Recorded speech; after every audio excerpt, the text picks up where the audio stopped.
اور آپ صلی اللہ علیہ وسلم جو یعنی کہ اس کے صدقے میں دعا دے، ہماری یہ دعا اس صدقے سے قبول فرما لے، وہ بھی اللہ کی صفتوں کا دیا کرتے تھے کہ اللہ اپنے چہرے کے نور کے صدقے میں میری دعا قبول فرما، اللہ اپنی شان اور عظمت کے صدقے میں میری دعا قبول فرما، اللہ تو ارحم الراحمین ہے، اپنے رحم کے صدقے میں میری دعا قبول فرما۔ ایسے الفاظ آپ صلی اللہ علیہ وسلم استعمال کیا کرتے تھے۔ آپ نے کبھی صدقہ اور واسطہ بھی کسی کا نہیں دیا، لیکن پھر بھی میں یہ بات کہتی ہوں کہ اگر کوئی یہ کہتا ہے کہ اللہ جی رسول اکرم صلی اللہ علیہ وسلم کی برکت سے میری دعا قبول کر لے، تو میں کہتی ہوں یہ غلط نہیں ہے، کہا جا سکتا ہے۔ ویسے آپ سے ثابت نہیں ہے، مگر بہرحال یہ شرک نہیں ہے، یہ غلط نہیں ہے، کہا جا سکتا ہے۔ لیکن نبی کریم صلی اللہ علیہ وسلم سے یا بزرگان دین سے دعا مانگنا کہ اللہ کے نبی، جیسے بعض ہمارے فرقے بھی یہ ٹیچ کرتے ہیں کہ آپ اللہ کے نبی سے دعا مانگے کہ اللہ کے نبی ہماری توبہ قبول کر لیں، اللہ کے نبی ہمیں فلاں چیز عطا کر دیں، تو یہ شرک ہے، یہ شرک ہے۔ اسے کسی بھی طرح سند نہیں دی جا سکتی توحید کی، کتنا بھی گما پھرا لے۔ تو دعا صرف اللہ سے اور پکارنا صرف اللہ کریم کو، کیونکہ اللہ نے کہا کہ یہاں کہہ دیجئے کہ میں عبادت صرف اللہ کی کرتا ہوں، اس کے سوا کسی کی نہیں کرتا۔ اور اللہ کے نبی صلی اللہ علیہ وسلم نے فرمایا الدعاء مخ العبادہ، دعا عبادت کا مغز ہے، یعنی عبادت میں دعا کو وہ حیثیت حاصل ہے جو جسم میں دماغ کو ہوتی ہے۔ اور ایک اور حدیث ہے الدعاء ہی العبادہ، دعا عبادت ہی تو ہے، تو لہٰذا عبادت میں دعا بھی شامل ہے۔ جس طرح نماز ہم رسول اکرم صلی اللہ علیہ وسلم کے نام کی نہیں پڑھ سکتے، اسی طرح دعا بھی اللہ ہی سے مانگی جائے گی۔ تو ہمیں اس شرط سے بھی نکلنا ہوگا، ٹھیک ہے؟ کیونکہ ہمارے نبی صلی اللہ علیہ وسلم کا دین ہے صرف اللہ کی عبادت کرنا، تو اللہ کے نبی صلی اللہ علیہ وسلم کے دین پر آنا ہے تو پھر آپ کو فالو تو کرنا ہوگا، اس کے بغیر کوئی راستہ نہیں۔ اچھا، دلیل بڑی خوبصورت دی گئی، الذی یتوفاکم، وہ اللہ جو تمہیں فوت کرے گا، جو تمہیں موت دے گا، جو تمہیں موت دیتا ہے۔ یہ نہیں کہا کہ مجھے فوت کرے گا، کیونکہ آپ صلی اللہ علیہ وسلم تو اللہ کو رب مانتے ہیں، تو آپ کا ایمان نہ کہ مجھے موت دے گا وہ تو کلیئر ہے، وہ تو قدرتی بات ہے۔ اللہ کے نبی صلی اللہ علیہ وسلم کو کہا گیا کہو کہ تم سب کی موت کا مالک ہے، کہ کہیں تھوڑا سا بھی اگر تمہارے ذہنوں میں یہ خدشہ ہے نا کہ تمہاری زندگیوں میں اللہ کے سوا کوئی شامل ہے، کوئی تمہارے مسائل کو حل کر سکتا ہے، کوئی تمہاری زندگی میں تبدیلی لا سکتا ہے، کوئی تمہیں بچا سکتا ہے، کوئی تمہیں تباہ کر سکتا ہے، کوئی تمہیں موت دے سکتا ہے، تو بھول جاؤ اللہ ہی ہے جو تم سب کی موت کا مالک ہے۔ تم سب اسی کے حکم سے پیدا ہوئے ہو، مر کر اسی کے حضور جاؤ گے اور وہ تم سے حساب لے گا۔ کسی کا اس میں کوئی اختیار نہیں ہے، کسی کی اس میں کوئی شراکت نہیں ہے، کوئی پارٹنرشپ نہیں ہے، صرف اللہ کریم۔ تو یہ بڑا لطیف انداز بیان، بڑا خوبصورت پیرایا جو ہے اختیار کیا گیا کہ اللہ نے انہیں اس ایک لفظ میں یتوفاکم اپنی پوری ملکیت کا احساس دلا دی، کیونکہ موت کا فیصلہ وہی کر سکتا ہے جو زندگی کا فیصلہ کرے گا۔ جس نے زندگی دی ہے، جو چیز دیتا ہے لینے کا اختیار اسی کا ہے نا، تو جس نے جان دی ہے جان واپس لینے کا اختیار بھی اسی کا ہے، تو پھر جو زندگی اور موت کا مالک ہے، ہر چیز کا فیصلہ، ہر چیز کا اختیار اسی کے ہاتھ میں۔ کوئی دوسرا کیسے اس کے اندر انوالو ہو سکتا ہے، اس کے اندر دخل اندازی کر سکتا ہے، انٹرفیئر کر سکتا ہے؟ تو اس ایک لفظ میں یتوفاکم پوری توحید آ جاتی ہے۔ اسی لیے نبی کریم صلی اللہ علیہ وسلم قسم کھاتے تھے نا اللہ کی، تو ایسے کھایا کرتے تھے مجھے اس ذات کی قسم جس کے ہاتھ میں میری جان ہے، کہ جب آپ ایک موت پر اللہ کو مان لیتے ہیں نا کہ میری موت اللہ کے ہاتھ میں ہے، توحید کی پوری فلسفی اس کے اندر آ جاتی۔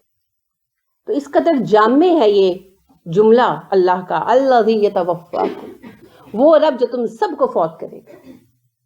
دنیا میں تو تم سینگ چھڑا کر جدھر دل چاہ رہا ہے بھاگے جا رہے ہو، لیکن مرتے ہی اللہ کے قبضے میں ہوگے۔ اس وقت کیا کرو؟ اس رب سے سرکشی کس قسم کی تم اختیار کر رہے ہو اور کیسے کر سکتے ہو، کیونکہ تم تو اس کے بس میں ہو۔ وَأُمِرْتُ أَنْ أَكُونَ مِنَ الْمُؤْمِنِينَ، ہاں مجھے یہ حکم دیا جا چکا ہے میں مومن رہوں۔ سب سے اہم بات، جو پڑھا رہا ہے، جو سکھا رہا ہے وہ کسی حکم سے مستثنا نہیں ہے، اسے وہ سب کچھ کرنا ہے جو ہر مومن کو کرنا، ٹھیک ہے؟ لہذا آپ صلی اللہ علیہ وسلم کا یہ کہنا، اللہ کا آپ سے یہ کہلوانا کہ مجھے حکم دیا گیا ہے میں ایمان پر قائم رہوں، ہمارے لیے ہے۔ کوئی مانتا ہے نہیں مانتا، یہ اس کا مسئلہ ہے، ہمارا کام ہے بلاغ، اور ذمہ ہے اپنے آپ کو درست رکھنا، ٹھیک ہے؟ یہ نہیں کہ ایک بندہ تبلیغ کا کام شروع کر رہا ہے، اب کوئی فیڈ بیک نہیں آ رہا، نہیں لوگ متوجہ ہو رہے، تو اس کا اپنا ایمان ڈاواڈول ہو جائے کہ بھئی کیا بات ہے، لوگ اس طرف آ نہیں رہے، اللہ کی مدد نہیں آ رہی، تو پیغام حق بھی ہے یا نہیں ہے۔ تو ان سارے شیطان کے ہتھ کنڈوں سے بچ کر دین کا کام کرنا ہے، کیونکہ یہ اللہ کو ہی پتا ہے کتنے لوگ آئیں گے کتنے نہیں آئیں گے، اور آنے کا سبب کیا ہے اور نہ آنے کا سبب کیا ہے، اور جو ایمان نہیں لا رہے ان کے ایمان نہ لانے کا سبب کیا ہے، یہ صرف اللہ جانتا۔ اور اگر کوئی ایمان نہیں لاتا تو مبلغ کے کام کا اجر کم نہیں ہوتا بلکہ بڑھتا ہے، کیونکہ ساتھ صبر ایڈ ہوتا جاتا ہے نا۔ تو لہٰذا ہمیں ان باتوں کو بالکل بھی لائق توجہ نہیں بنانا چاہیے، ایک مبلغ کو ان باتوں کو کبھی بھی توجہ کے لائق نہیں سمجھنا چاہیے، ہمیں کام پہ توجہ دینی ہے، انجام پر نہیں دینی۔ دوسری بات یہ ہے کہ اپنے فرائض، اپنی ذمہ داریاں ہمیں پوری طرح سے نبھانی، اس خوش فہمی میں مبتلا نہیں ہونا چاہیے کہ ہم تبلیغ کا کام کر رہے ہیں تو ہم پر سے فرائض کا بوجھ ہٹ گیا ہے یا ہم لوگ اپنی کوئی منمانی کر سکتے، بلکہ دین کے تبلیغ کرنے والوں کی ذمہ داری اور بڑھ جاتی ہے، کیونکہ لوگ ان سے متاثر ہوتے ہیں، ان پر یعنی ان کو آئیڈیل سمجھتے ہیں قسم کا، تو ان کے اوپر نظر بھی رکھتے ہیں کہ بھئی یہ کن حالات میں کس طرح سے ری ایکٹ کر رہے ہیں، تو ان کا ہر فعل لوگوں کے لیے حوصلہ افزائی کا سبب بھی بن سکتا ہے اور لوگوں کا حوصلہ توڑنے کا سبب بھی بن سکتا ہے۔ تو ان کا ہر فعل جو ہے وہ زیادہ پابند شرع ہونا چاہیے، ٹھیک ہے؟ تو جب آپ استاد بنتے ہیں، جب آپ طالب علم بنتے ہیں، ذمہ داری تو تبھی سے شروع ہو جاتی ہے، کیونکہ جب ایک خاندان سے ایک خاتون یا صاحب جو ہیں وہ پڑھنے کے لیے آتے ہیں تو لوگ ان کو دیکھنے لگتے ہیں کہ اچھا یہ قرآن پہ عمل بھی کر سکتے ہیں کہ نہیں کر سکتے، یہ آگے بڑھتے ہیں کہ یہیں رہ جاتے ہیں، یہ لوگوں کو فیس کر سکتے ہیں کہ نہیں کر سکتے، تو وہ ایک بندہ جو ہے وہ سب کے لیے یا تو حوصلہ افزائی کا سبب بنتا ہے اور یا پھر سب کو ڈی مورلائز کر دیتا ہے۔ تو یہ ہمیں یاد رکھنا ہے، اور خاص طور پر جب استاد بنتے ہیں آپ تو تب تو آپ کی ذمہ داری بہت زیادہ بڑھ جاتی ہے، تو جو ہماری کمزوریاں ہیں وہ ہمارے سارے طالب علموں کو کمزور کر دیتی ہیں۔ لہٰذا آپ لوگ جب بھی آپ میں سے کوئی پڑھانے کے لیے آگے آتا ہے تو یاد رکھیں وہ کسی معمولی جگہ پر نہیں بیٹھا، وہ اللہ کے نبی صلی اللہ علیہ وسلم کی مسند پر جانشین کی حیثیت سے بیٹھا ہے، تو ہمت ہے تو کام شروع کریں، ٹھیک ہے؟ اور پھر یہ چھوٹے چھوٹے بیکار بہانے مت بنائیں۔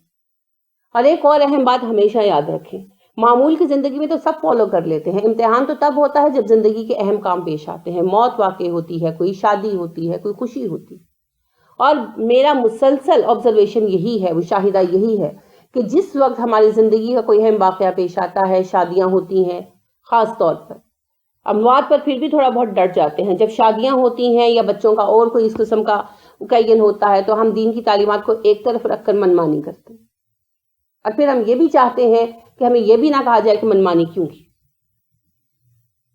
تو ایسے نہیں ہوتا، کیونکہ جواب دہی اللہ کے حضور ہے، جواب دہی اللہ کے حضور ہے۔ یہ معاملہ اتنا آسان نہیں ہے کہ ہم عام زندگی میں، روزمرہ کی زندگی میں پردے کریں اور یعنی موسیقی سے ان چیزوں سے بچیں، اور جب شادی کا تہوار کا موقع آئے تو ہم سب کچھ اتار کے رکھ دیں، تج کر ایک طرف رکھ دیں، اور پھر ہم چاہیں کہ ہمیں باعمل مانا جائے۔ نہیں، یہ تو اللہ کے ساتھ مذاق ہے، دین کے ساتھ مذاق ہے، اور اس سیٹ کے ساتھ مذاق ہے جسے آپ ہولڈ کر رہے ہیں۔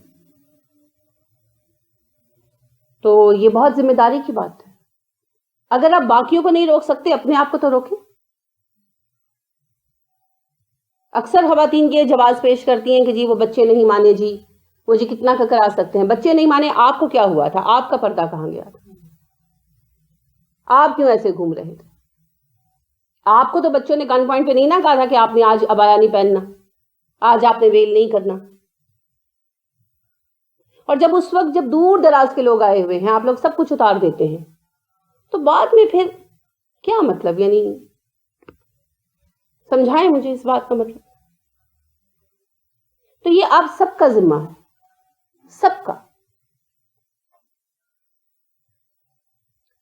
استاد بننے کے لیے سب سے پہلے اپنے آپ کو نظم و ضبط میں لانا ضروری ہوتا ہے، سب کے لیے.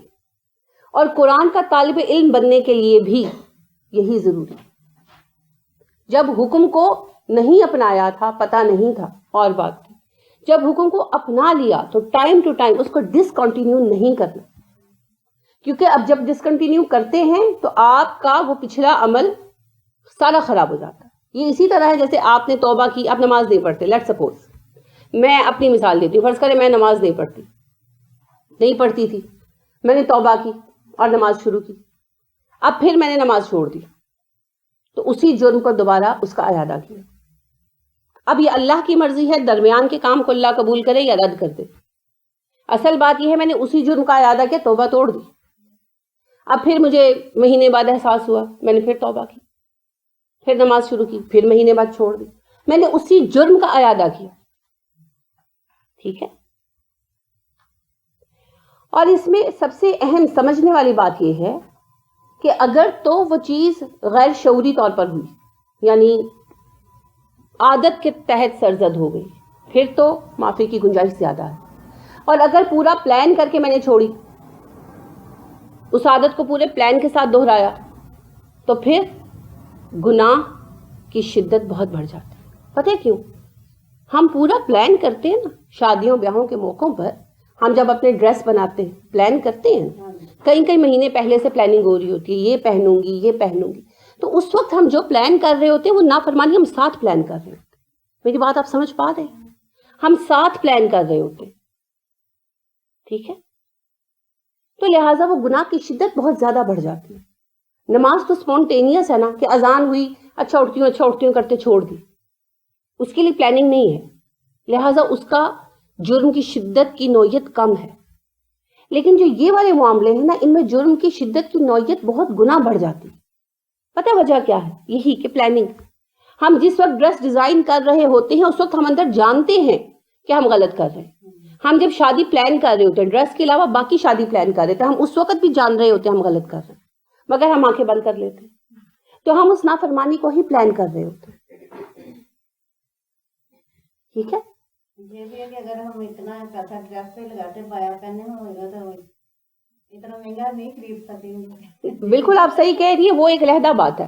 اسراف سے بچیں گے، وہ ایک علیحدہ بات ہے. وہ اگر کسی کے پاس پیسہ ہے وہ اپنے لیے بناتا ہے تو بہرحال وہ اس کا حق ہے. میں تو صرف اس وقت اس بات کو آپ کے سامنے رکھ رہی ہوں کہ ہمیں مومن رہنا ہے، تو ہم کم از کم ہم مومن رہیں. اب ٹھیک ہے فیملی کو نہیں منا سکے، پردے کا اہتمام نہیں کروا سکے، جو بھی مسائل پیش آئے سب کو آ جاتے ہیں، کیونکہ ظاہری بات ہے کہ فیملی کے ہیڈ بہرحال مرد ہوتے ہیں اور بچے بڑے ہو جاتے ہیں تو ان کی رائے کی بڑی اہمیت ہوتی ہے. تو لہٰذا نہیں آپ کروا سکے تو اپنی ذات کے معاملے میں کہیں بھی کمی نہ چھوڑیں. اپنی ذات کے معاملے میں کمی نہ چھوڑیں. ٹھیک ہے. کیونکہ پھر ہم یہ تو کہہ سکیں گے کہ اللہ جی اپنی ذات پر ہمارا اختیار تھا. اپنی ذات پر جب بھی میجورٹی ماننے کو تیار نہ ہو تو اپنی ذات کے معاملے میں ہم نرمی نہ اختیار کریں. یاد کریں حضرت موسیٰ اور ہارون علیہ السلام کی بات جو سورہ بقرہ میں آپ نے پڑھی کہ جب اللہ نے انہیں جنگ کرنے کا حکم دیا تو ان کی قوم نے انکار کر دیا نا. تو انہوں نے پھر کیا کہا؟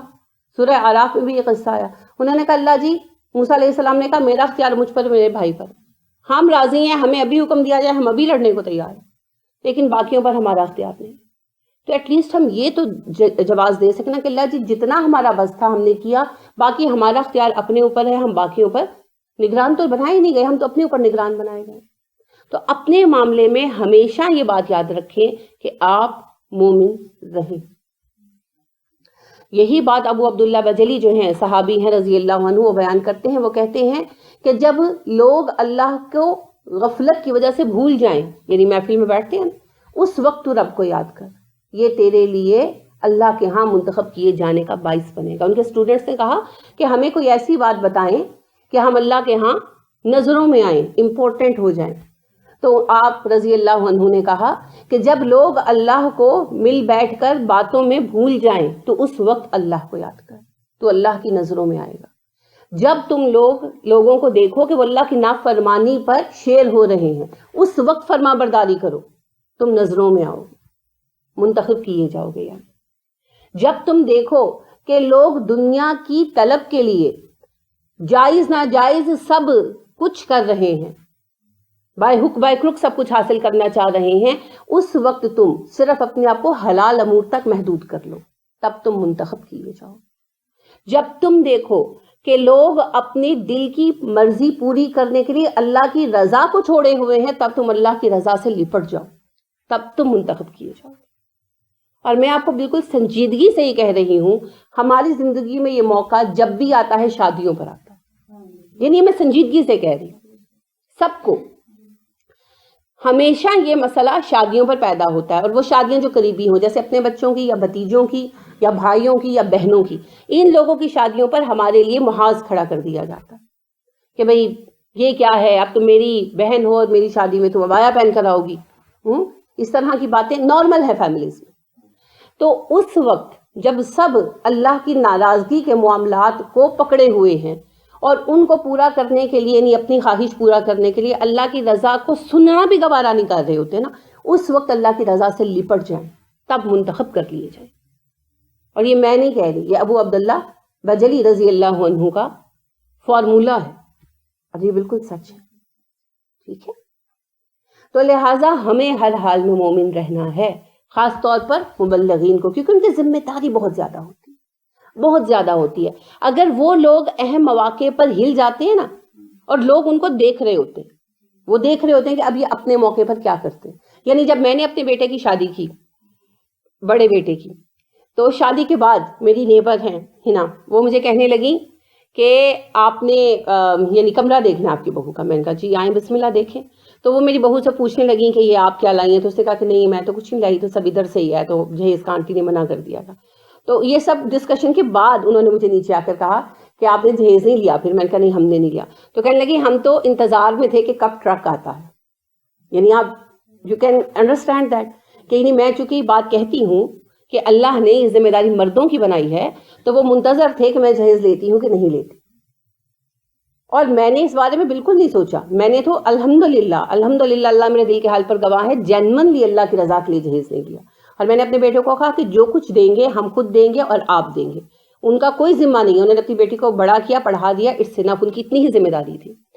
تو مجھے جب انہوں نے کہا تو میں یعنی مجھے یہ بات یاد آئی اس وقت، جو ہیں عبد الرحمن العریفی صاحب، تو وہ مبلغ کے لیے بڑی خوبصورت ان کی کتاب ہے تبلیغ کے سنہرے اصول. تو اس میں وہ یہ بات کہتے ہیں کہ جب آپ پڑھانا شروع کرتے ہیں تو لوگ آپ کی ہر موومنٹ پہ نظر رکھتے ہیں. اور اس کی بڑی پیاری مثال دیتے ہیں، کہتے ہیں جیسے نئی بچی بیاہ کر آتی ہے نا، تو لوگ اس کی ہر بات پہ نظر رکھتے ہیں.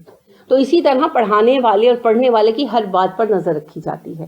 تو ہمیں بہت محتاط ہو کر چلنا چاہیے، اور خاص طور پر مجلسی مواقع میں ہمیں اپنے آپ کو بہت ہی صحیح رکھنا چاہیے. اگر ہمیں کوئی کمی بھی ہے تو مجلس میں اس کا اظہار نہ کریں، یہ منافقت نہیں، یہ مصلحت ہے. یعنی کہ اگر ہم میں کوئی چھوٹی موٹی کمی ہے، ہر انسان میں ہوتی ہے، ہم اپنی اس عادت پہ قابو پانے کی کوشش کر رہے ہیں. اس کی وہ مثال بھی دیتے ہیں کہ جیسے نماز لوگ جلدی جلدی پڑھتے ہیں، ابھی تعدیل کی عادت نہیں ہے، تو مجلس میں خاص طور پر اس کا خیال رکھو. اور وہ کہتے ہیں میں تمہیں ذمہ داری کے ساتھ کہتا ہوں، یہ منافقت نہیں ہے، یہ مصلحت ہے. کیونکہ ہماری ترقی اسی طرح آہستہ آہستہ ہوتی ہے جیسے ہر معاملے میں ہوتی ہے، لیکن دین پر عمل کی کوشش کرنے والوں سے لوگ یہ توقع رکھتے ہیں کہ انہیں فوراً چینج آ جانا چاہیے.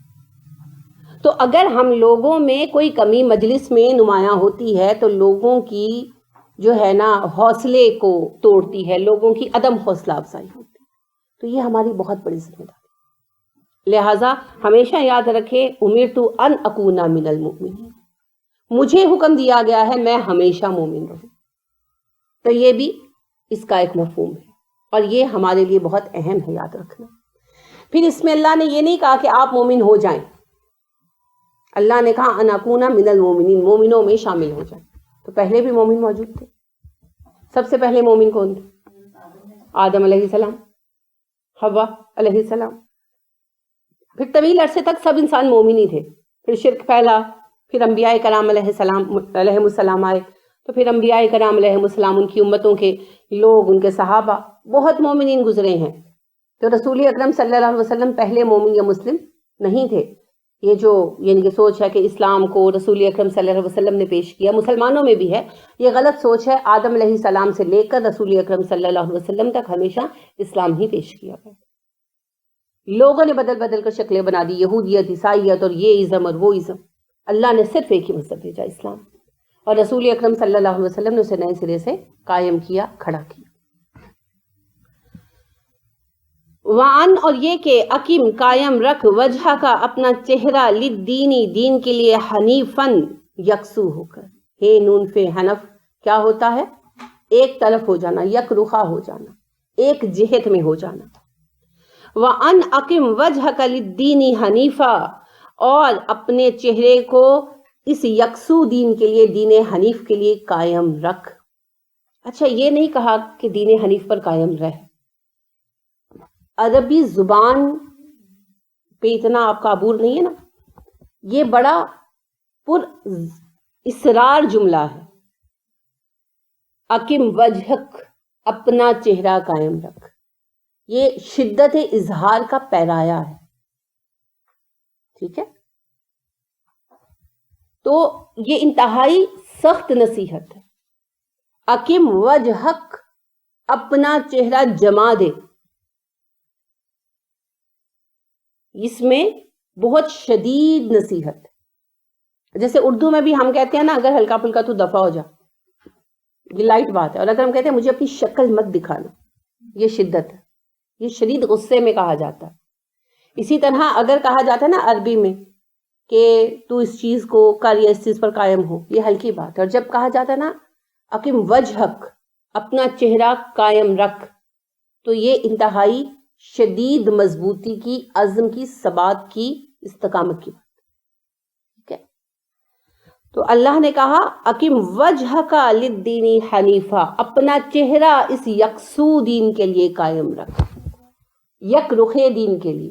تو ہمارا دین تو یک رخا رہا ہی نہیں، اس کے تو بہت سارے رخ ہیں. کوئی رخ داتا دربار کی طرف جاتا ہے، کوئی کسی مذاق کی طرف جاتا ہے. انا للہ و انا الیہ راجعون. یک رخا دین تو تب ہوگا نا جب ایک اللہ کی طرف متوجہ ہوں گے. یک رخا، یونی ڈائریکشنل کیسے ہو سکتا ہے؟ اچھا، بہت چھوٹی تھی میں جب یہ سوال میرے ذہن میں اٹھتا تھا.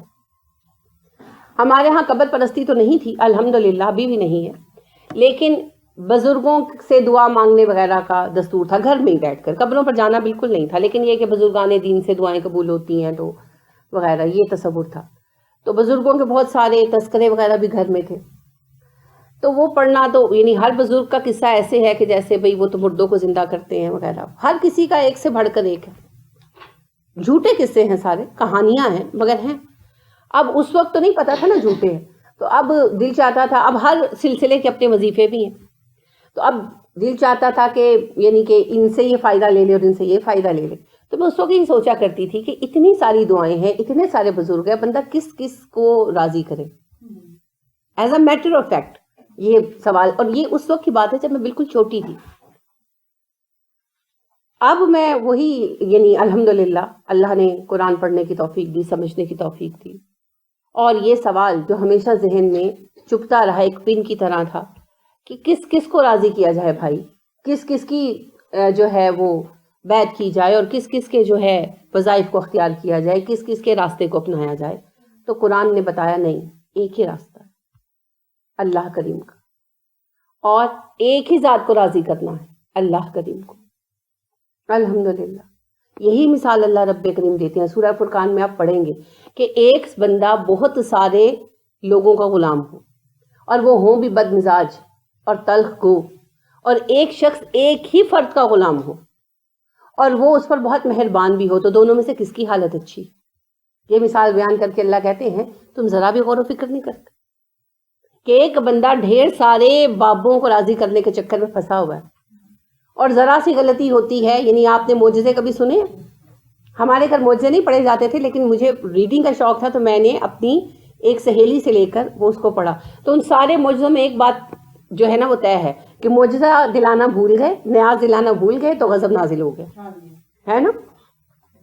تو بات یہ ہے کہ ذرا چوک ہوئی اور پکڑے گئے، اور اوپر سے اتنے سارے بابا جی ہیں، کس کس کی بات یاد رکھیں گے؟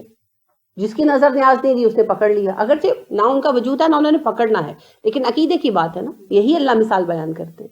اور ایک طرف ہمارا رب ہے جو رحیم ہے، کریم ہے، غلطی ہوتی ہے توبہ کرتے ہیں وہ معاف کر دیتا ہے اور اگلا چانس دیتا ہے.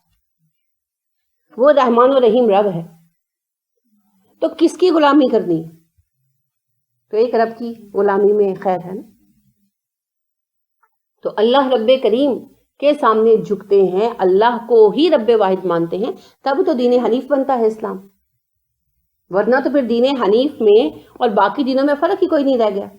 بات صرف یہ ہے کہ ہندو جن بے شمار دیوتاؤں کو پکارتے ہیں ان کے نام سنسکرت میں ہیں، اور ہم جن بابوں کو پکارتے ہیں تو ان کے نام ہم نے اپنی زبان میں رکھے ہوئے. باقی کیا فرق ہے؟ کوئی فرق نہیں ہے. وہ بھی آستانوں پہ جھکتے ہیں، ہم بھی آستانوں پہ جھکتے ہیں.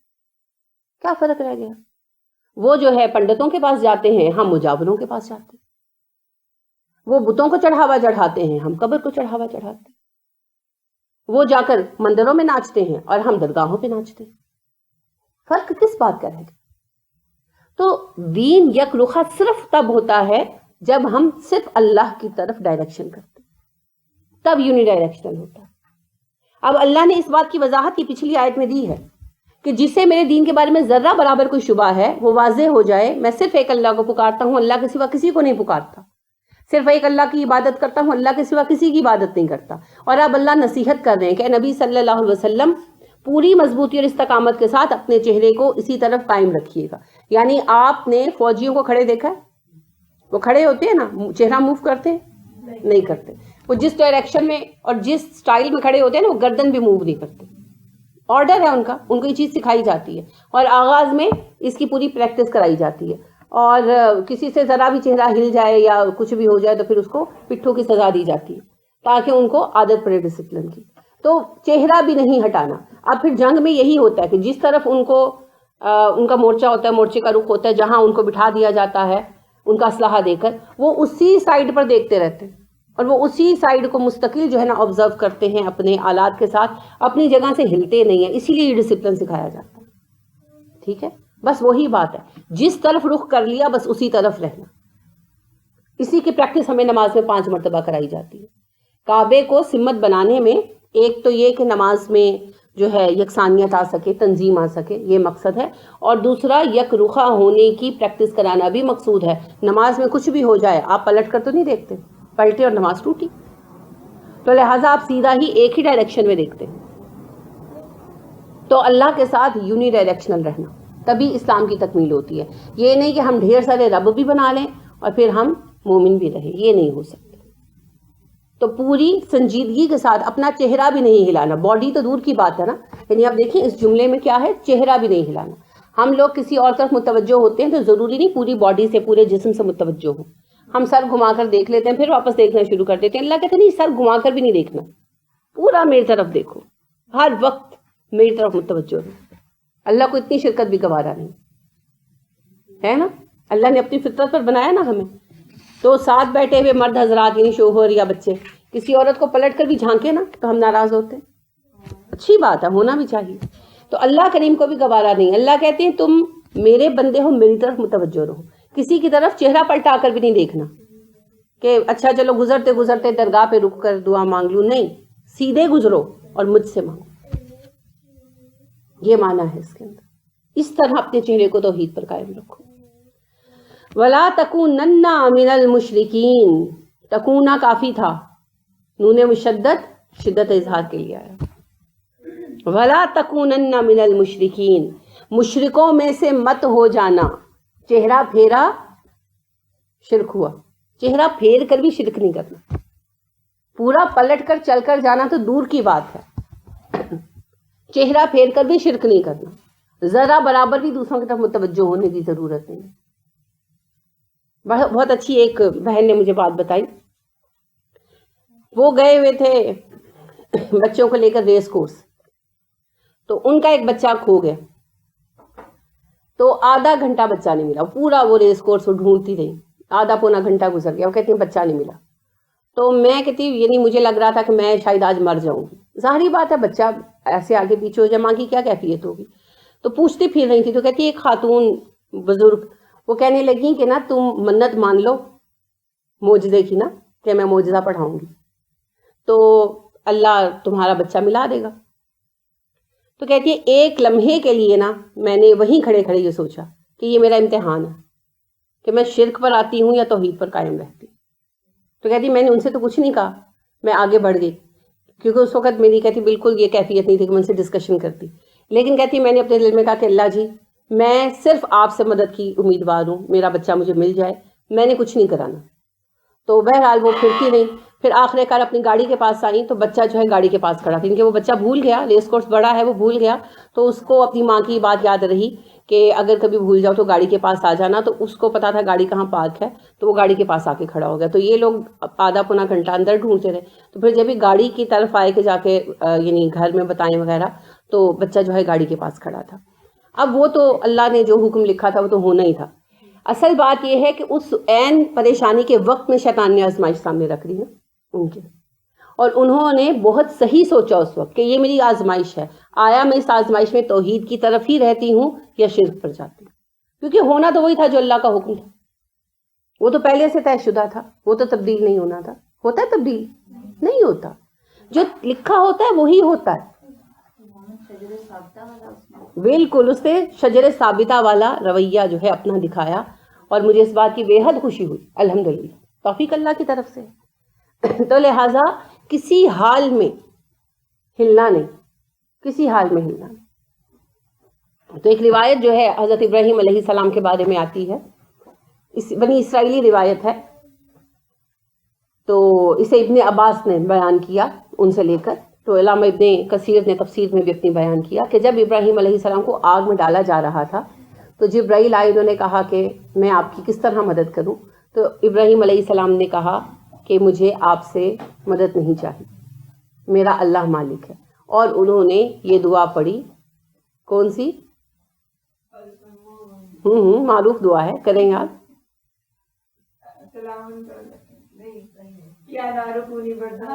وہ تو اللہ نے پڑھی، وہ تو اللہ نے حکم دیا، وہ دعا تھوڑی ہے، وہ تو اللہ کا حکم ہے. چلے ہنٹ دیتی ہوں، نعم المولا. ہاں تو پورا سنائے نا.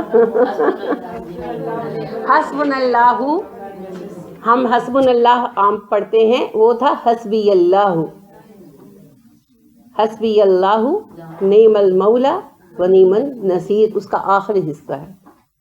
ٹھیک ہے،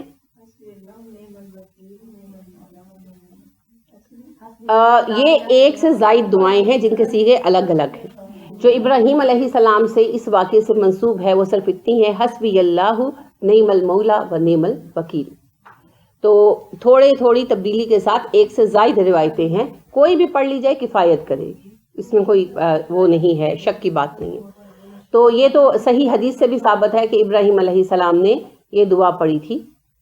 تو اس دعا کے صیغوں میں ایک ایک لفظ کے حساب سے فرق ہے، 4 مختلف صیغے ہیں. آپ کوئی بھی پڑھیں گے تو وہ ایک ہی مقصد سے فائدہ دے گا آپ کو. تو پھر یعنی جو ہے اس پر علامہ ابن کثیر کہتے ہیں کہ اللہ رب کریم نے آگ کو یہ حکم دیا، یا نار کونی بردن و سلام علی ابراہیم. اور میں خود بھی اس چیز کو نوٹس کرتی رہی، جس کا پھر جو ہے جواب مجھے احادیث کے مطالعے کے بعد ملا کہ ہمیشہ جب بھی کسی نبی پر مشکل وقت آئے جبرائیل دوڑائے گئے، ہے نا. لیکن ابراہیم علیہ السلام کے لیے اللہ نے جبرائیل کو وسیلہ نہیں بنایا، آگ کو براہ راست حکم دیا. کلنا، قرآن کے الفاظ ہیں، کلنا یا نار کونی بردن و سلاما علی ابراہیم، ہم نے خود کہا اے آگ ابراہیم کے لیے ٹھنڈی اور سلامتی والی بن جا. بالکل بالکل، مسلمن حنیفن، بار بار کہا مسلمن حنیفن، یک رخا مسلمان، یک رخا مسلمان. اس قدر شدید انہوں نے ایک دفعہ جو چہرہ رب کی طرف کیا پھر ساری عمر دائیں بائیں جھانک کر نہیں دیکھا. ایسی شدید اطاعت، ایسی شدید اطاعت. اور یہی آپ دیکھیے نبی کریم صلی اللہ علیہ وسلم، یعنی کتنی پیاری بات ہے آپ صلی اللہ علیہ وسلم کی کہ آپ صلی اللہ علیہ وسلم نے کہا اگر میں کسی کو اپنا خلیل بناتا تو ابو بکر کو بناتا، اللہ کے سوا اگر میں کسی کو اپنا خلیل بناتا تو ابو بکر کو بناتا، لیکن ابو بکر دین میں میرے ساتھی اور بھائی ہیں، کہ آپ نے کہا میرا خلیل صرف اللہ ہے۔